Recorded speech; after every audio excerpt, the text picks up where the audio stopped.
O dia 8 de março é marcado pelo Dia Internacional da Mulher. E nessa data, eu convido você a trazer um assunto em pauta. Você já parou para pensar como é importante a figura da mulher no âmbito da igreja? Como elas são engajadas nos trabalhos pastorais, nos movimentos, nas ações sociais e no âmbito religioso? Te garanto que não é porque está sobrando tempo, viu? Tem muito mais coisa que incentiva essas mulheres a se sentirem engajadas na igreja. Quer saber? Então venha comigo em mais uma boa conversa, hoje completamente especial.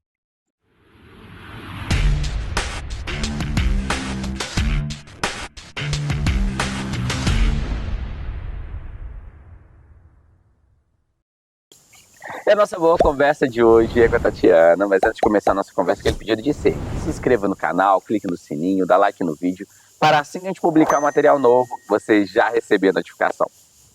Tatiana, fala pra gente, você, mulher, mãe, ainda sobra tempo para participar das coisas, dos trabalhos da igreja? Sim, sobra. Para mim é fundamental, Lucas.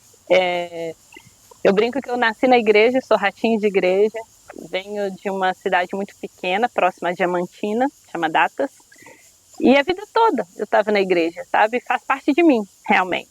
E é um prazer, é o que me dá a força para enfrentar todas as outras demandas. E eu fico brincando muito, Tatiana, que a figura feminina, ela é muito forte, né, no âmbito de igreja, principalmente no trabalho pastoral. O que seria das pastorais, dos movimentos, sem as mulheres? Elas que estão ali nas lideranças, nas catequeses, os homens também, mas as mulheres é uma presença muito ativa, né? Sim, tem um protagonismo feminino muito grande na igreja, né? Mas Jesus já veio trazer essa dignidade para nós mulheres, né? Desde naquela realidade judia, com tantas dificuldades para as mulheres, ele veio nos enaltecer, digamos assim. E, de fato, é isso.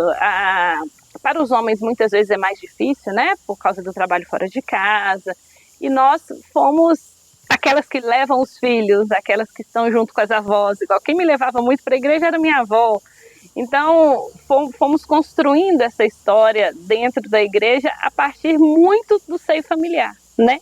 E aí, geralmente, é a mamãe que leva e as mulheres vão ficando e tem aquele quê feminino, né? Para poder ajudar na pastoral da saúde, para ter atenção com a pastoral dos idosos, na pastoral da criança. Quanto o olhar feminino faz diferença, né? Eu acredito muito que é uma graça que Deus nos concedeu para estarmos ali. E eu penso que a principal missão da mulher na igreja é trazer a família, sabe? Eu acho que todo trabalho pastoral, todo trabalho missionário tem esse desejo de vir marido, virem filhos, sermos exemplos realmente. E falando mesmo de exemplos, você mesmo citou aí que Jesus sempre fomentou, incentivou isso, e a própria Sagrada Escritura fala, né, das judias. No Antigo Testamento mesmo já tem figuras femininas muito fortes, né? Sim. Eu sou apaixonado com os testemunhos relacionados à Rainha Esther. Eu também, é minha favorita. Eu também. Sim, impressionante a força daquela mulher, né? E a defesa do seu povo, da sua gente, né? Eu associo um pouco a Rainha Esther a nossa missão pró-vida. Eu pertenço à comunidade Fonte de Misericórdia e o braço pró-vida para a gente é muito importante, a missão pró-vida. E é isso, é a defesa dos inocentes, é a defesa daqueles que não têm voz nem vez, né? E passa por isso, por essa coisa de ter coragem, porque são muitas tendências contrárias à causa pró-vida e a gente tem que enfrentar essa cultura da morte. Então, a Rainha Esther é um espelho para mim nisso, né? Estou defendendo a minha gente. E é muito isso, e são grandes exemplos, seja Esther, Judite, Ruth. Sim. Então, assim, são grandes mulheres que também são transportadas para o Novo Testamento. Sim. Mulheres como Marta, Maria Madalena, que foi a primeira a encontrar o ressuscitado, né?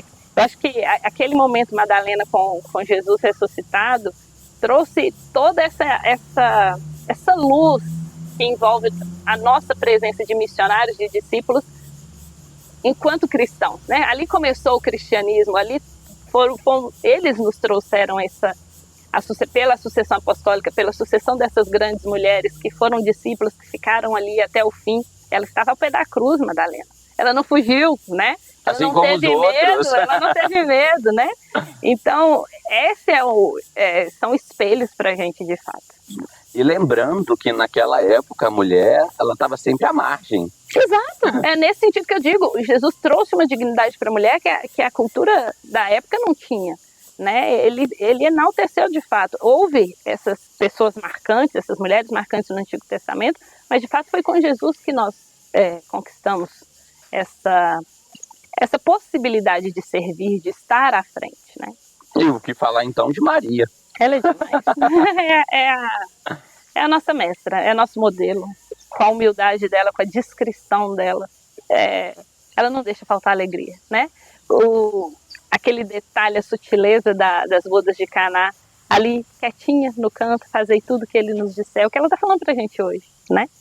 E ela não deixa faltar o vinho da alegria nas nossas casas, nas nossas realidades. Eu brinco muito, falava isso ontem, com um grupo de novos adoradores que a gente está preparando aqui na Paróquia da Imaculada. Eu falava isso para eles, falei assim, vamos adorar, vamos dar esse tempo para Jesus, porque enquanto a gente está lá, Deus cuida das nossas coisas. E é isso, Nossa Senhora está ali pedindo por nós, sabe que a gente precisa, sabe que o filho está doente, mas a gente precisa correr ali, porque é o nosso compromisso lá na igreja. Sabe que o marido está viajando, você está preocupada com ele na estrada, mas vamos lá, é a hora de participar, é a hora da pregação. Deus cuida de tudo. Então, a gente consegue se doar com essa certeza de que Ele está cuidando das nossas coisas. E é muito isso, porque às vezes as pessoas acham que o dedicar seu tempo, a pessoa que dedica seu tempo na igreja, é porque ela não tem outros afazeres, né? Ah, não, tá com tempo de sobra para fazer isso. Isso é verdade. E não é bem Eles assim. falam isso mesmo. Eu falo, não é bem assim. A minha realidade, pelo por exemplo, contrário, não é. pelo contrário. Tenho marido, sou casada há 20 anos, tenho 4 filhos. Essa semana minha filha mais velha saiu de casa, foi fazer faculdade fora. Então, há momentos dramáticos na família, há momentos intensos, essa realidade da doença, né? Quando ela surge. E cabe Deus, sabe? Ele tem que estar primeiro. E sim, há momentos em que é mais difícil, de fato. Mas se a gente não desiste, né? Se a gente persevera, a tibieza não vem, né? Porque a gente sabe onde está a nossa meta, quem é o nosso único necessário. E a nossa casa se transforma, entende? É aquilo que eu falava do exemplo. A partir dessa nossa dedicação às coisas santas, aquele momento que é de Deus, os pequenos vão aprendendo desde cedo e aí sim, eu acho que o apostolado, a missão tem sentido. A começar na minha casa. A minha primeira vocação é a minha família, né? Então, se eu cumpro bem o meu papel aqui, todo o resto dá certo. E é muito isso que a gente precisa valorizar, incentivar cada vez mais, seja no âmbito religioso, mas também no social, né? Sim. Principalmente. Hoje vivemos uma carência de valores. Hoje vivemos uma cultura mesmo de desvalorizar a família. E a gente precisa, enquanto... Não importa, não precisamos ter cargos políticos, não precisamos ter autoridade de nenhuma forma. A gente precisa ter autoridade sobre a nossa casa, sobre a nossa família. Porque é ali. O seio familiar é pequeno, é restrito, é pequeno, mas é o nosso tudo, né? Foi Deus que nos confiou essa missão. O meu estado de vida faz parte do sonho de Deus para a minha vida. Então, se eu cumpro bem o meu papel em casa, com os meus filhos, com o meu esposo, é a primeira missão, é o primeiro apostolado. Depois a gente sai e acaba que um interfere no outro, um se reflete no outro. Fala, olha, você tem 4 filhos, como você dá conta? Deus providencia. Deus providencia tudo. Na comunidade a gente tem famílias numerosas e sempre, todos nós ouvimos isso, né? Mas como você dá conta, tantos filhos? Gente, a gente nem sente, sabe? Passamos pelas mesmas dificuldades que quem tem 1 ou 2, sabe? Então, é muita graça, é muita bênção. E aí chega uma data como essa, o Dia da Mulher. Acho que é bom trazer discursos, relatos em pauta, né? Que parece ser tão corriqueiro. Já caiu já virou clichê. Você vê ali um encontro da Legião de Maria, lotado de mulheres. Você pega outras pastorais, outros movimentos, a presença feminina, e você, às vezes, acha naturalidade, e não trabalha a importância, né, do papel da mulher ali no âmbito da igreja. É perfeito isso. A gente perdeu a capacidade de olhar, de contemplar, Lucas. Eu penso isso. O ativismo, a correria, a gente está sempre atrasado. A gente perdeu, dá por óbvio que aquelas senhoras estão ali rezando incessantemente pela igreja, dá por óbvio que aquelas mulheres donas de casa saíram para cuidar da pastoral da criança. Fez o almoço correndo para dar tempo de fazer. Eu fico me perguntando isso, né? Quando foi que a gente perdeu isso? Porque eu me lembro da minha infância, minha avó era do apostolado da oração, eu achava o máximo vê-la colocar aquela fita vermelha. Para criança, o vermelho, imagina. E é tão bonito lindo, você entrar, ver que as várias senhoras, também homens, deixando bem claro que também tem homens nessas pastorais, mas a figura feminina é muito forte. Então, a gente perdeu, acho que perdemos a capacidade de agradecer, o senso de gratidão. Quando a gente perde o senso de gratidão, porque dá por óbvio que está todo mundo ali, né? Ela que quis, mecanizou. A gente perdeu, desumanizou, estranho falar isso, né? O ser humano desumanizado, mas é um pouco isso, a gente perde o olhar, o senso da gratidão, do carinho por aquelas senhoras, por aquelas mulheres que se dedicam a isso, né? Eu vejo, é um destaque nacional, né? A presença da Luzia Santiago ao lado do Padre Jonas, né? Tanto que aquilo ali ajudou a Canção Nova virar o que virou, né? Então, a figura do padre ali, lógico. Sim, ele era o fundador. Sim, mas a figura também da leiga. Exato. E assim como tantas outras fizeram total diferença. Zilda Amos com a Pastoral da Criança. Eu ia mencioná-la. Ela foi impressionante. Ela levou, tanto que morreu fora, né? Fazendo aquela caridade belíssima no Haiti. Então, há mulheres que assumem esse papel por amor a Jesus. Porque não acredito em missão, não acredito em apostolado que não seja primeiro por amor a Jesus. Só isso faz sentido. Senão é uma obra social, não sei, não tem o senso de apostolado, não tem o senso missionário, sabe? Então, o primeiro motivo é por Jesus. Então, quando você vê naquela criança desnutrida, sofrida, é o rosto de Cristo. No doente, a pastoral da saúde, meu Deus, que bênção que é isso. Na catequese, né? Hoje, muitas famílias desestruturadas, enfrentando dificuldades, as catequistas são mães, muitas vezes, né? Precisam dar orientações básicas.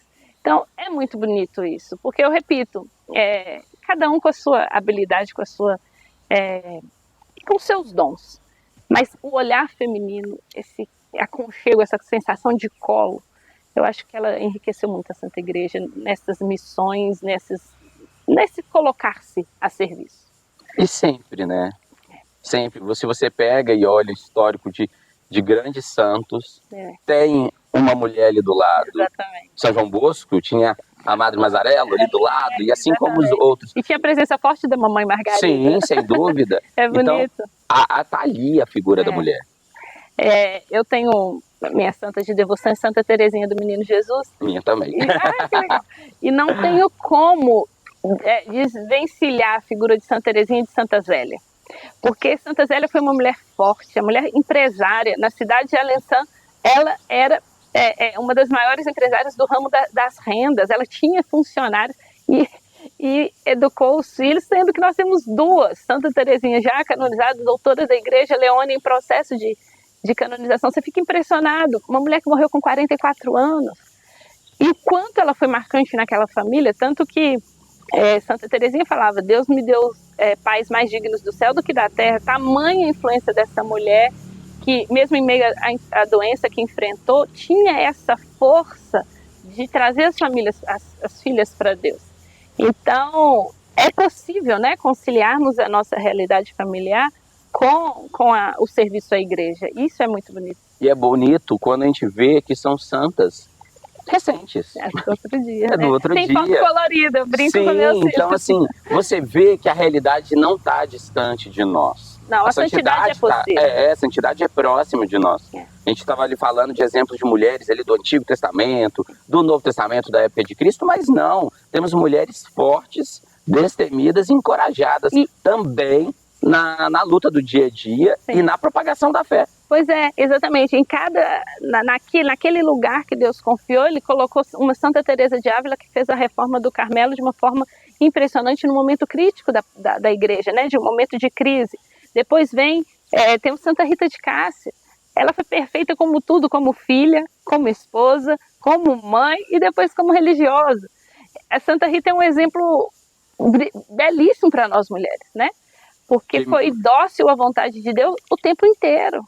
E humana, mostra a humanidade nos momentos de tribulação. E lutou pela conversão do marido, sim, numa situação dificílima de guerras entre famílias. E ela resistiu. Ela conseguiu a conversão do marido e dos filhos. E isso, né? É bom isso também. Isso é bonito demais. Porque às vezes as pessoas acham que dedicar seu tempo na igreja vai trazer apenas bonança na vida. Não vai, não vai. É enganado quem pensa isso. É claro que todas nós já ouvimos. Já vai para a igreja de novo, você virou papa-oxa e por aí vai.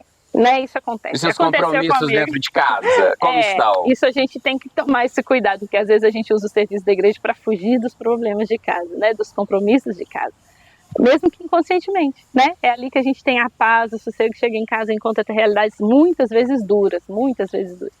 Mas por isso que a gente precisa pedir a Deus esse equilíbrio, né? Para saber que a primeira missão é a nossa família e o serviço para Deus vem numa sequência, né? Porque Ele provê o tempo, Ele provê tudo, isso é fato. Até porque a vida, né, em família, ali também é um âmbito de missão. Sacrário, né? É a minha igreja doméstica, né? É ali que eu também rezo, é ali também que eu adoro, é ali também que eu... a verdade é essa, a realidade familiar, a igreja familiar tem o rosto de Cristo para nós que somos casados. Sim, e é importante também reforçar isso, que a gente falando do papel da mulher na família, mas ali a família é um papel coletivo, de todos, é bom reforçar isso. Senão a gente joga também no falar, né, fica parecendo que a mulher ela tem que dar conta da casa da igreja, e todo mundo junto. Não tem. Quando eu me casei, eu me tornei com meu esposo. Então toda vez que a vida doméstica precisa seguir, é o casal. Eu falo isso. Os filhos também, a família toda. E aí vão chegando os filhos, a nossa responsabilidade é de trazê-los para nós, né? De conquistá-los para essa educação católica. A gente promete isso no momento do batismo, do casamento, do matrimônio. E é isso. E aí quando a família, igual hoje, para estar aqui, a minha filha mais velha está lá cuidando dos irmãos, entende? Então é todo mundo junto. Eu preciso ir para uma reunião, quem vai ficar? O esposo consegue sair mais cedo do trabalho ou consegue mudar? Sim, é todo mundo junto, tem que ser. Tatiana, a conversa aqui tá ótima e acho que renderia muito tempo ainda. Mas antes, para encerrar a nossa conversa, eu gostaria de fazer uma perguntinha que pela nossa conversa acho que é um pouco óbvia, mas eu reforço. Vale a pena você, mulher, dedicar parte do seu tempo para a obra da igreja, a obra de Deus? Eu não me consigo me imaginar filha de Deus, mulher, mãe, esposa e os muitos papéis que eu ocupo sem Ele. Não é possível, sabe? Eu não consigo me imaginar assim. Se você, mulher, ainda não tem essa experiência, busque a sua paróquia, procure se engajar num trabalho social, numa pastoral, num movimento. Certamente. Ontem eu ouvi isso, desses novos adoradores. Um deles falava isso, eu falei assim, meu coração pedia para eu começar a servir.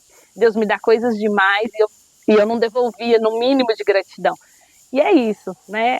Se a gente para ver a nossa realidade, tudo aquilo que a gente tem, ainda que seja difícil, Lucas, o dom da vida é precioso demais, já é um tremendo presente que era a gente colocar a serviço. E se a gente consegue, Santa Teresa de Calcutá dizia isso, né? É só uma gota, mas essa gota faria falta no oceano. Então, vamos nos colocar a serviço. Né? Jesus nos ensinou isso na Quinta-feira Santa. Eu, que sou mestre fiz, façais vós também. Que seja assim a nossa vida, para servir. Dom Bosco, que você citou, Deus nos colocou no mundo para os outros. E quando você vê Cristo nas outras pessoas, a sua fé se fortifica. Você consegue a força mesmo para enfrentar as batalhas do dia a dia. Todo mundo enfrenta. Não é mais fácil para quem está na igreja, definitivamente não é. Mas ajuda muito, sabe? Você ter o foco em Jesus, a força em Jesus. É uma bênção. Sem dúvida. Então, E é bom reforçar que a igreja é acolhedora, ela é Para mãe, todos. e você vai se identificar com algum trabalho pastoral. Sim. Fazendo uma propaganda para a Ponte de Misericórdia, a minha comunidade onde eu sirvo, parte do nosso carisma é isso: ajudar as pessoas a encontrar o seu lugar na igreja, porque são muitos dons. A gente é ponte realmente por isso. Tantas vocações já passaram aqui, irmãs mensageiras do Espírito Santo, franciscanos, legionários de Cristo, são muitas. Instituto Verbo Encarnado, são salvistas, não posso esquecer. E aí a gente vê isso, porque às vezes aquele vazio que fica em nós, aquela busca de sentido para a vida, está exatamente em encontrar qual é a minha missão, qual é o meu papel, qual é o meu lugar na igreja. Porque corresponde, Lucas, né? Deus sonhou para a gente, nós somos seres completos, e a vocação faz parte da nossa identidade. Então, quando a gente se acha, aí, mesmo com dificuldades, mesmo tendo que fazer missão na África, eu estou no meu lugar, eu estou naquilo que Deus sonhou para mim. É uma bênção. Sem dúvida. Tatiana, muito obrigado por partilhar conosco essa conversa tão bom. gostosa. E muito obrigado você de casa por acompanhar mais uma boa conversa. Eu reforço aqui meus parabéns a todas as mulheres, principalmente as engajadas dentro da igreja, e reforço também esse convite para todas, que não seja uma data apenas de se parabenizar, né, de saudar, mas de receber flores, eu falo muito isso, mas de valorizar a presença e a ação das mulheres, não só dentro da igreja, né, mas no mundo. É isso. Muito obrigado. Grande abraço. Até semana que vem com mais uma boa conversa. Parabéns, mulheres.